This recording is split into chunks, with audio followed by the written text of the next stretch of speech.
गरुड़ पुराण के रहस्य एपिसोड 26। धन और मोह का रहस्य।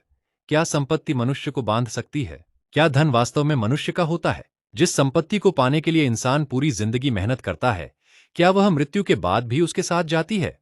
क्यों कुछ लोग करोड़ों की संपत्ति होने के बाद भी हमेशा चिंतित रहते हैं? क्यों कोई व्यक्ति जितना अधिक धन कमाता है उतना ही अधिक खोने से डरने लगता है? और क्या धन की कमी मनुष्य को गरीब बनाती है, या कभी-कभी धन का अत्यधिक मोह भी मनुष्य को भीतर से गरीब बना देता है? गरुड़ पुराण से जुड़ी धार्मिक और आध्यात्मिक परंपराओं में धन को स्वयं बुरा नहीं माना जाता। धन जीवन की आवश्यकताओं को पूरा करने का साधन हो सकता है, लेकिन जब धन मनुष्य के विवेक, रिश्तों और शांति से बड़ा हो जाए, तब वही धन मोह और बंधन का कारण बन सकता है। आज की कथा एक ऐसे धनवान व्यक्ति की है जिसके पास सब कुछ था, लेकिन उसे हमेशा लगता था कि उसके पास कुछ न कुछ कम है। और एक दिन उसे समझ आया कि जिस धन को वह अपना जीवन समझता था, वास्तव में वह केवल उसके हाथों से होकर गुजर रहा था। नमस्कार भक्तों, स्वागत है आपका भक्ति धुन में। चलिए गरुड़ पुराण के रहस्यों की इस आध्यात्मिक यात्रा को आगे बढ़ाते हैं। गरुड़ का प्रश्न। गरुड़ ने भगवान विष्णु से पूछा, प्रभु, मनुष्य धन क्यों जमा करता है? वह जितना कमाता है उतना ही अधिक क्यों चाहता है? और जब धन उसके पास बहुत अधिक हो जाता है, तब भी उसका मन शांत क्यों नहीं होता? भगवान विष्णु बोले, गरुड़, धन अपने आप में न अच्छा है न बुरा। धन का उपयोग मनुष्य के जीवन को सुरक्षित और सुविधाजनक बना सकता है, लेकिन जब मनुष्य धन का उपयोग करने के बजाय धन को ही अपने जीवन का उद्देश्य बना लेता है, तब मोह जन्म ले सकता है। गरुड़ ने कहा, प्रभु कृपया मुझे इसे एक कथा से समझाइए। भगवान बोले, सुनो गरुड़। एक बहुत बड़ा व्यापारी, एक नगर में विशाल सेठ नाम का एक व्यापारी रहता था। उसके पास इतना धन था कि नगर के कई परिवार मिलकर भी उसकी संपत्ति की बराबरी नहीं कर सकते थे। उसके कई घर थे, बहुत सी दुकानें थीं, जमीनें थीं, सोने और चांदी के आभूषण थे। उसकी तिजोरियां हमेशा भरी रहती थीं। नगर के लोग उसे बहुत धनवान कहते थे, लेकिन विशाल सेठ खुद को कभी धनवान नहीं समझता था। उसे हमेशा लगता था कि अभी और धन चाहिए, एक और सौदा। सुबह उठते ही वह अपने मुनीम से पूछता, आज कितना लाभ हुआ? मुनीम कहता, सेठ जी, आज बहुत अच्छा लाभ हुआ है। विशाल सेठ पूछता, पिछले महीने से ज्यादा? मुनीम कहता, हाँ। विशाल सेठ फिर पूछता, लेकिन हमारे पड़ोसी व्यापारी ने कितना कमाया? अगर उसे पता चलता कि किसी दूसरे व्यापारी ने उससे अधिक कमाया है, तो उसका पूरा दिन खराब हो जाता। तुलना का मोह। उसके पास बहुत कुछ था, लेकिन उसे दूसरे के पास जो था वही दिखाई देता था। उसका घर बड़ा था, लेकिन उसे दूसरे का घर ज्यादा सुंदर लगता। उसकी गाड़ी महंगी थी, लेकिन उसे दूसरे की गाड़ी ज्यादा अच्छी लगती। उसके पास बहुत जमीन थी, लेकिन उसे लगता था कि पड़ोसी के पास उससे ज्यादा जमीन है। धन बढ़ रहा था, लेकिन संतोष कम होता जा रहा था। परिवार की चिंता। विशाल सेठ का बेटा अमित अपने पिता को समझाता, पिताजी, हमारे पास जरूरत से बहुत अधिक है। विशाल सेठ कहते, तुम अभी छोटे हो, धन जमा करना सीखो। अमित कहता, लेकिन आप आराम कब करेंगे? विशाल सेठ हंसते हुए कहते, जब बहुत धन हो जाएगा। अमित पूछता, कितना? विशाल सेठ के पास इसका कोई उत्तर नहीं था। धन की कोई अंतिम सीमा नहीं। भगवान विष्णु ने गरुड़ से कहा, गरुड़, यही धन के मोह का एक रूप है। मनुष्य कहता है कि थोड़ा और मिल जाए तो संतोष होगा। फिर जब वह थोड़ा और मिल जाता है तो वह उससे अधिक की इच्छा करने लगता है। यदि विवेक न हो तो इस इच्छा की कोई अंतिम सीमा नहीं रहती। एक रात विशाल सेठ अपनी तिजोरी में बैठा था। उसने सोने के आभूषण देखे, फिर नकदी देखी, फिर पुराने दस्तावेज देखे। उसने मुनीम से पूछा, सब सुरक्षित है ना? मुनीम ने कहा, हाँ सेठ जी।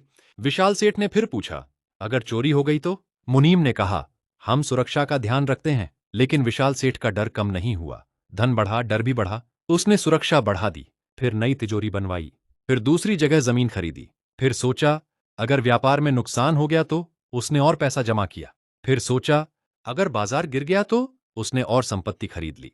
जिस धन को उसने सुरक्षा के लिए जमा किया था, वही अब उसकी चिंता का कारण बन रहा था। एक संत का आगमन। एक दिन नगर में एक संत आए। अमित उन्हें अपने घर लेकर आया। विशाल सेठ ने संत से कहा, महाराज, मेरे पास बहुत धन है। संत मुस्कुराए। उन्होंने पूछा, तो क्या आप बहुत सुखी हैं?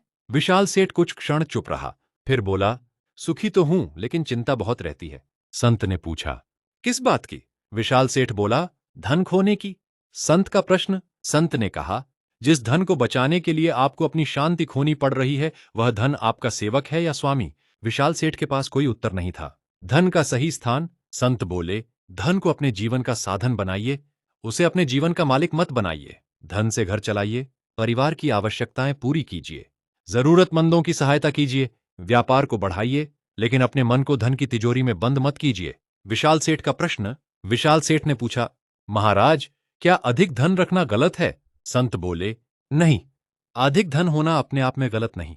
प्रश्न यह है कि उस धन का उपयोग कैसे हो रहा है और उसका प्रभाव आपके मन पर क्या हो रहा है। यदि धन आपके पास है लेकिन आप उसके मालिक हैं तो स्थिति अलग है। यदि धन आपके विचारों पर अधिकार कर ले तो मोह बढ़ सकता है। एक किसान की कहानी। संत ने विशाल सेठ को एक किसान की कहानी सुनाई।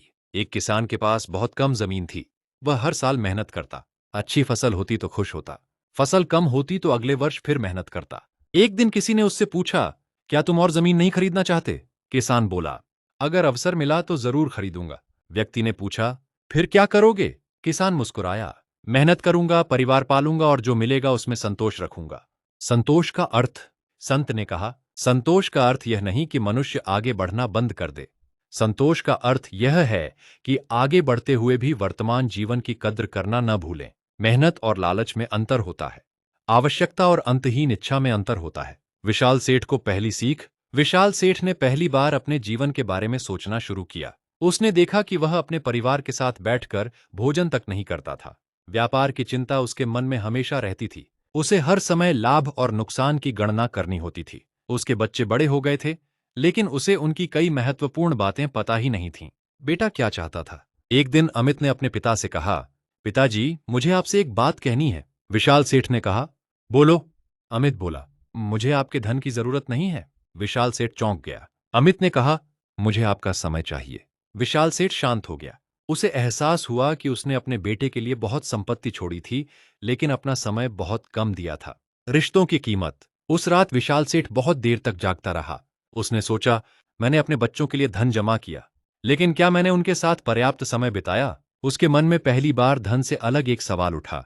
भगवान विष्णु का संदेश। भगवान विष्णु ने गरुड़ से कहा, धन का उपयोग परिवार के लिए किया जा सकता है, लेकिन धन परिवार के प्रेम का स्थान नहीं ले सकता। बच्चे केवल संपत्ति नहीं चाहते, उन्हें समय, मार्गदर्शन, सम्मान और स्नेह भी चाहिए। धन और सुरक्षा। गरुड़ ने पूछा, प्रभु, यदि धन भविष्य की सुरक्षा के लिए जमा किया जाए तो क्या यह मोह है? भगवान बोले, भविष्य की योजना बनाना बुद्धिमानी है, अपनी आवश्यकताओं के लिए बचत करना जिम्मेदारी है, लेकिन भविष्य की चिंता में वर्तमान जीवन को नष्ट कर देना उचित नहीं। संतुलन ही महत्वपूर्ण है। एक परीक्षा।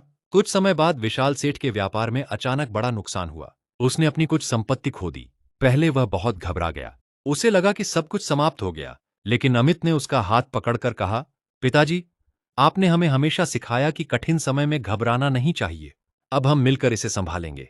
विशाल सेठ ने अपने बेटे की ओर देखा। उसे पहली बार समझ आया कि असली संपत्ति केवल तिजोरी में नहीं थी, उसका परिवार भी उसकी संपत्ति था, सबसे बड़ी संपत्ति। भगवान विष्णु बोले, गरुड़, जब मनुष्य कठिन समय में होता है तब उसे अक्सर समझ आता है कि उसकी वास्तविक संपत्ति क्या है। विश्वास, परिवार, अच्छे संबंध, स्वास्थ्य, ज्ञान और अच्छे कर्म। धन इन सब की सहायता कर सकता है, लेकिन इनका स्थान नहीं ले सकता। विशाल सेठ का परिवर्तन। विशाल सेठ ने धीरे धीरे अपने जीवन में बदलाव करना शुरू किया। उसने व्यापार बंद नहीं किया, वह मेहनत करता रहा, लेकिन अब वह हर लाभ को केवल अपने लिए जमा नहीं करता था। उसने कर्मचारियों की परिस्थितियों को समझना शुरू किया, अपने परिवार के साथ समय बिताने लगा, जरूरतमंदों की सहायता करने लगा, और सबसे महत्वपूर्ण बात, उसने धन के खोने के डर को धीरे धीरे कम करना शुरू किया। तिजोरी का एक कमरा। एक दिन उसने अपने घर की सबसे बड़ी तिजोरी को देखा। उसने अमित से कहा, बेटा, मुझे लगता था कि यह कमरा मेरी सुरक्षा है। अमित ने पूछा, अब क्या लगता है? विशाल सेठ मुस्कुराया, अब लगता है कि सुरक्षा इस कमरे में नहीं है, सुरक्षा हमारे रिश्तों और हमारे विवेक में भी है। एक गरीब परिवार की मदद। उसी नगर में एक गरीब परिवार का घर बारिश में क्षतिग्रस्त हो गया। विशाल सेठ को पता चला। पहले की तरह उसने केवल कुछ पैसे भेजकर बात खत्म नहीं की, उसने परिवार की वास्तविक जरूरत समझी, घर की मरम्मत करवाई, बच्चों की पढ़ाई की व्यवस्था में सहायता की, और किसी को यह नहीं बताया कि उसने कितना खर्च किया। धन का नया अर्थ। अब धन उसके लिए केवल जमा करने की वस्तु नहीं था, वह एक साधन था। किसी की पढ़ाई में काम आता, किसी की चिकित्सा में सहायता करता, किसी परिवार को कठिन समय से निकलने में मदद करता, किसी कर्मचारी को सम्मानजनक जीवन देता, और उसके अपने परिवार को सुरक्षा देता। गरुड़ का प्रश्न। गरुड़ ने पूछा, प्रभु, क्या धन का त्याग करना ही मोह से मुक्ति है? भगवान विष्णु बोले, नहीं गरुड़, हर व्यक्ति के लिए संसार छोड़ देना आवश्यक नहीं। गृहस्थ जीवन में रहते हुए भी मनुष्य अपने मोह को समझ सकता है। धन रखो, लेकिन धन को अपने मन पर अधिकार मत करने दो। आसक्ति और जिम्मेदारी। भगवान बोले, जिम्मेदारी कहती है मुझे अपने परिवार की देखभाल करनी है। आसक्ति कहती है अगर मेरे पास यह वस्तु नहीं रही तो मैं कुछ नहीं हूं।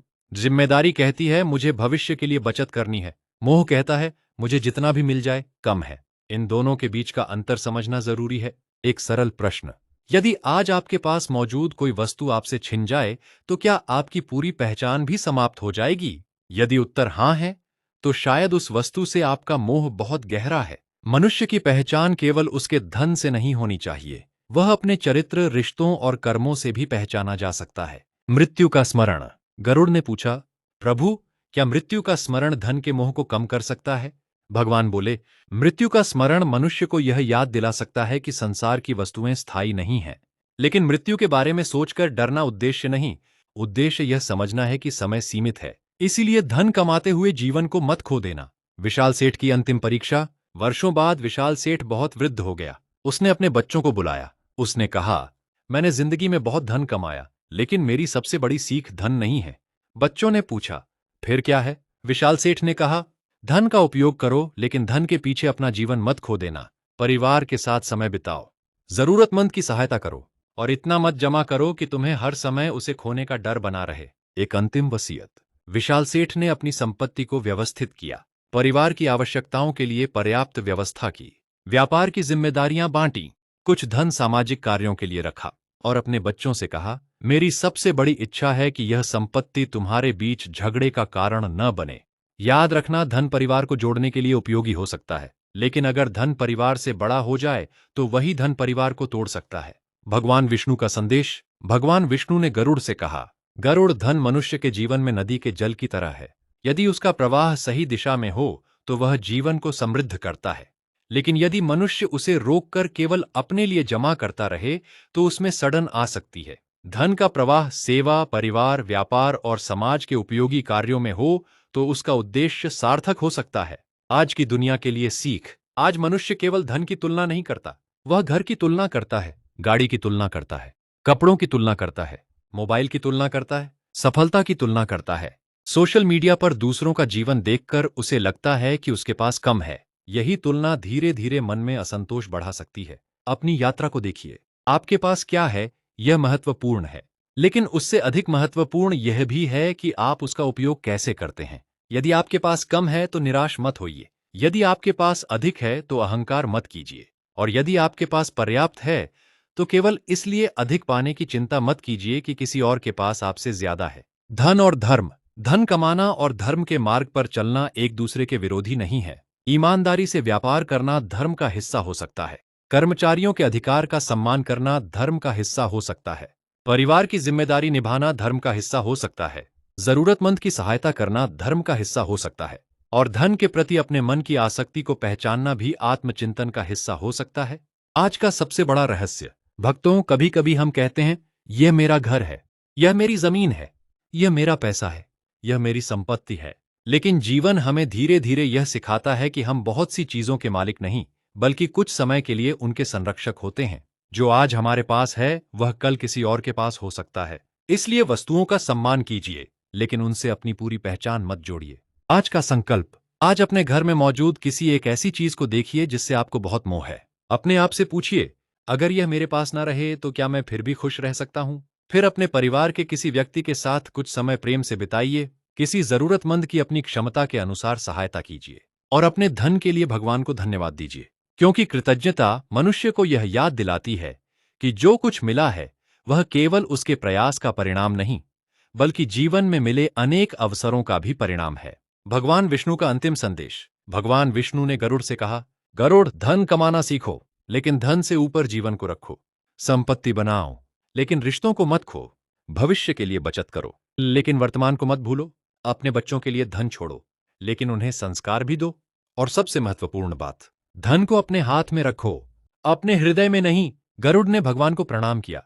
उसे समझ आ गया कि धन की सबसे बड़ी परीक्षा यह नहीं है कि मनुष्य कितना कमाता है, सबसे बड़ी परीक्षा यह है कि धन मिलने के बाद वह कैसा इंसान बनता है। एपिसोड 27 का बड़ा रहस्य।